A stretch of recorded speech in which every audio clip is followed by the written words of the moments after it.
Over है, लेकिन इन नतीजों को मार्केट कैसे पचा रहा है, इस पर मोतीलाल ओसवाल ने एक रिपोर्ट निकाली है। इस पर बात करते हैं यतिन से। Yatin, good afternoon.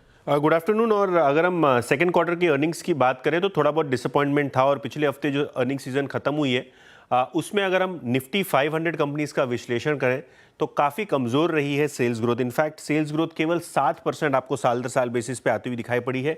सबसे बड़ा इशू ये था कि रॉ मटेरियल कॉस्ट के बढ़ने की वजह से और ऑपरेटिंग लेवरेज कम होने की वजह से मार्जिन्स भी लगभग पिछले साल के मुकाबले 1.5% से ज़्यादा गिरे हुए हैं।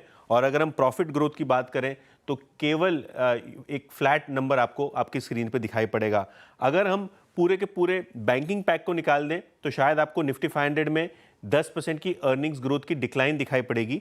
और अगर हम बैंकिंग की बात करें केवल, तो इस टाइम शानदार परफॉर्मेंस रहा है। लगभग 20% on an average profit growth रही है, और लगभग 30% निफ्टी 500 का जो प्रॉफिट है वो आपको बैंकिंग और फाइनेंशियल शेयर से आता हुआ नजर पड़ रहा है।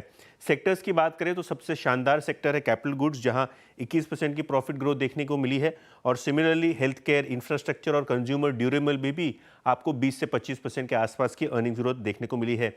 सेक्टर्स यहाँ डिसअपॉइंटमेंट हुआ है, ऑब्वियसली एफएमसीजी उनमें से सबसे पहले है। ऑटो में भी आपने प्रॉफिट ग्रोथ बिल्कुल फ्लैट देखा है क्वार्टर का, लेकिन रिटेल और सीमेंट ये दो ऐसे सेक्टर्स हैं जहां आपको एक प्रॉफिटेबिलिटी में बड़ा शार्प डिक्लाइन आता हुआ दिखाई पड़ा है, क्योंकि मॉनसून क्वार्टर था और कहीं ना कहीं ये टाइम जो ज़्यादा बारिश हुई उसके कारण कंस्ट्रक्शन एक्टिविटी पे इंपैक्ट आता हुआ नजर पड़ा है। और आखिर में निफ्टी 50 की बात करते हैं, क्योंकि निफ्टी 50 की जो टॉप 50 कंपनियां हैं देश की, यहाँ अगर हम Q2 के प्रॉफिट की ग्रोथ की बात करें तो केवल 2.4% रही है। और अगर हम सेल्स ग्रोथ की बात करें तो लगभग 4% रही है।